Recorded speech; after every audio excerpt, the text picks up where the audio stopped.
Now we're hoping to do this in 3 parts, but it's just a small part left, really, just to round it off. Pardon me. We accept he was a buffoon. We accept he was a complete madman.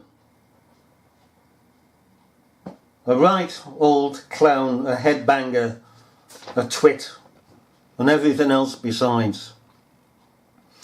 And yet, the history of him has been sanitised, and it has been admitted by historians that he himself sanitised it. He took everything out that would be negative to him. The media helped him, and the government helped him.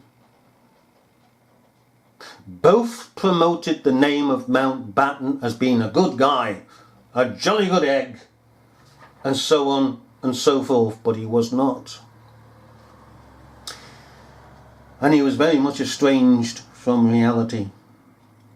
And no wonder people called him absolutely, completely, utterly mad. And he totally sanitised everything.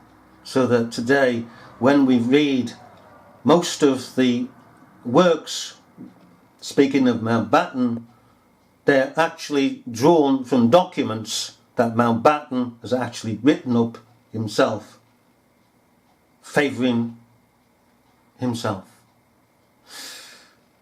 Now, of course, he was married at age 22 to a millionairess, Edwina Ashley. And of course, when she died, I can't remember the actual date now she died, but she gave him his money. He married into wealth, and as a return, she married into royalty via Mountbatten. So they each of them acquired what they wanted. And of course, Mountbatten couldn't give her all his attention because he was sold out to the Navy. All he wanted to do is get into a ship, bang into other ships, bang into harbours, bang into mines, sink pigging ships, just like Pigging Edward Heath, wasn't it? Hey, a jolly good show. Life on the ocean wave. Ho, ho, ho, ho, ho, ho. Speed up, speed up. Here comes the mines. Bump, bump, bump. Oh, we've got a hole in the starboard. I mean, boy, the cringe. I mean, Edward Heath, that child molester and buggerer. I mean, he sank his pigging yacht off the Isle of Wight, didn't he? I mean, he stood there one day and he said, how do you make toast? You frigging buffoon. And he was supposed to have been the Prime Minister of England. Well, he was, so-called. Anyhow, he was this Louis Mountbatten, this German, apart from being away with the fairies. And he... oh, that's another thing. Yes, we'll get to. He was very much promoted by the media. Everything he did was Lord Louis Mountbatten, the great man, the great statesman, this, that, great that. He couldn't do anything wrong. Butter wouldn't melt in his mouth. If you hit him with a cornet in the face, it wouldn't go down. It'd just stay there. I mean, he needed hitting with a pigging bat, quite frankly. Well, he had.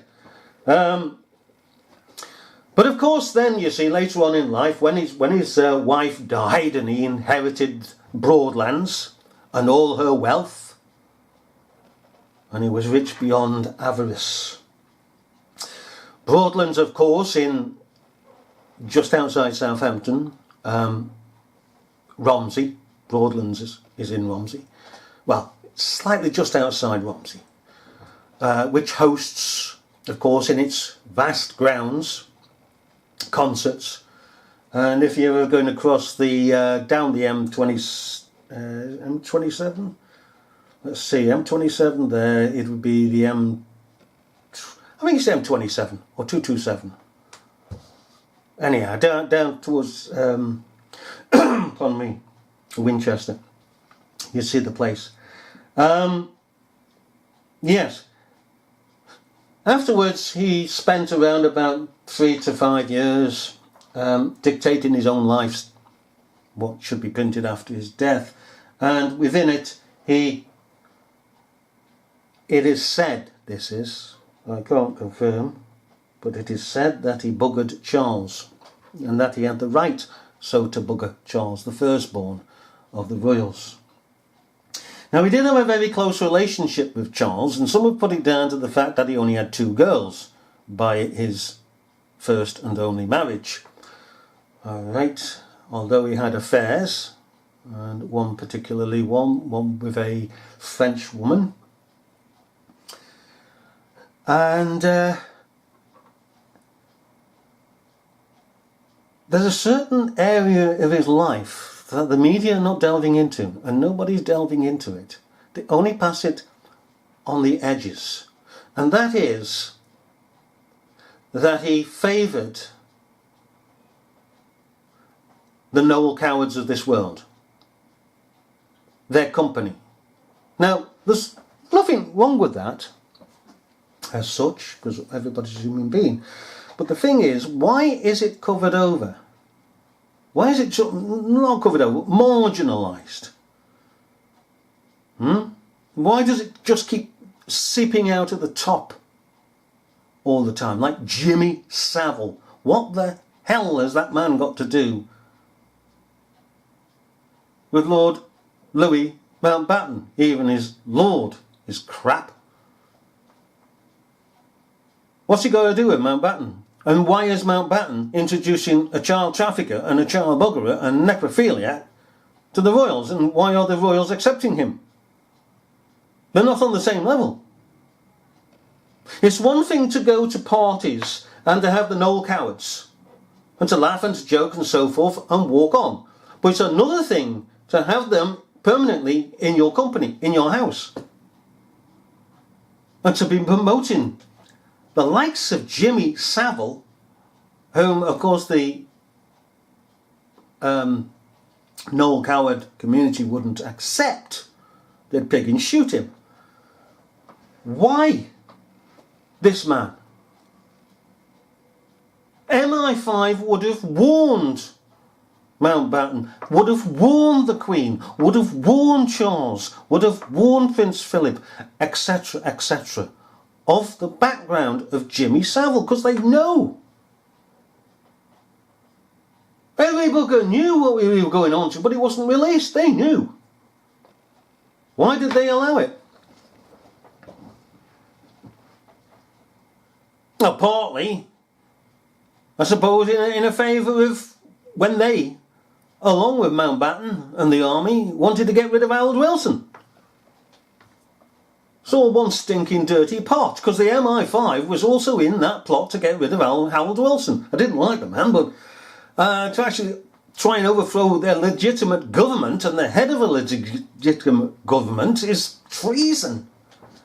You can't have your security services committing treason, and the likes of this thing committing treason, and the picking army generals, etc., committing treason. That's just not on.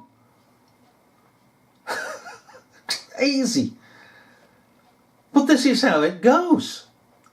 What are these persons doing? And what are they now doing with Epstein? And what happens when he kicks the bucket? Who then are they going to look round for to replace him? As they've done Savile. What are they doing with all these kids that have gone missing with them? There was 10 kids, apparently, well, according to the Canadian government, in 1964, that the Queen and Prince Philip buggered off with. That's a good term, buggered off, from out of Canada, and those kids have never been seen again.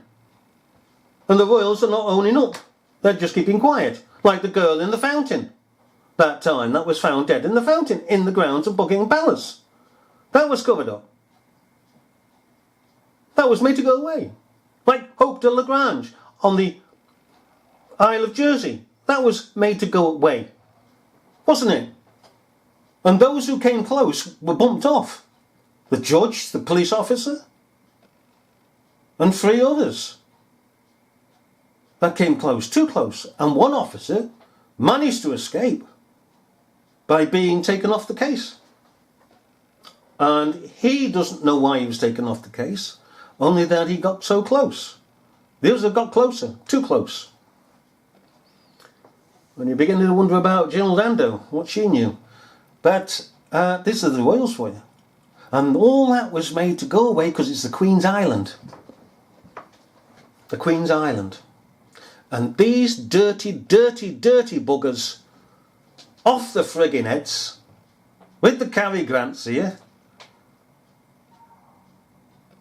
are up there with the Jimmy Saviles.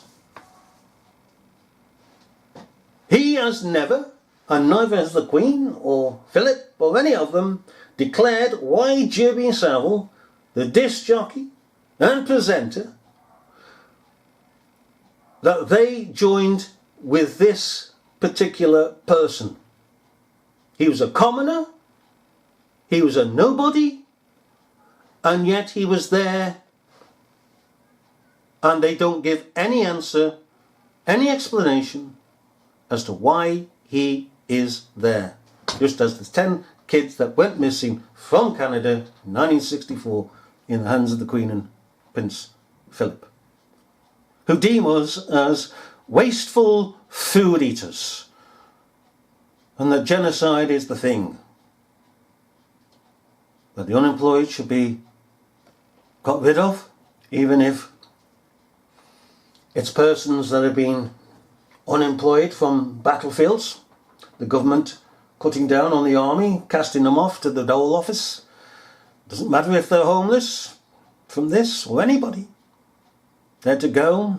The ones who cannot read, go. The ones that cannot tell time, go. The ones that are illiterate, not well educated, go. The disabled, go.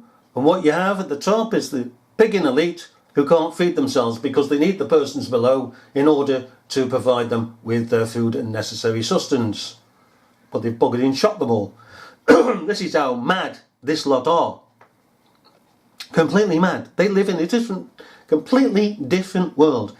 A world of complete madness. And you've got these iconoclasts, as we say.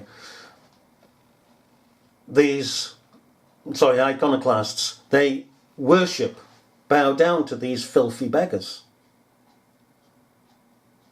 I would like to see one of these persons ever standing in a queue in a post office. Can I have a stamp, dear? Oh, hello, Louis. Hello. Meet my friend, Jimmy Savile. Oh, you're not with him, are you? Oh, what's wrong with him? Jim will fix it for you. Paying the water bill, electric bill, getting on a bus, getting on a train, walking around doing the shopping and Marks and Spencer's and Asda and all the rest of it. Nah, they haven't a clue. It's a different world. Of course, their leisure activity, wow, you name it, they're up to it. To the picking eyes in it, up to their necks and eyes and everything else. This man was a blackguard, and I'll say this much in ending. The story about his sleuth, pardon me, that boat that he had made, and he only had it made because he didn't want anything that came off the peg. He wanted it specially styled to his recommendations. The story of that has been altering as to who was aboard. If we go back one, he was once out on the waters and it was choppy and it was going up and down this big boat, and the IRA tried to shoot him, but they couldn't get him because he was going up and down and couldn't get a clear shot. So then they came up one night.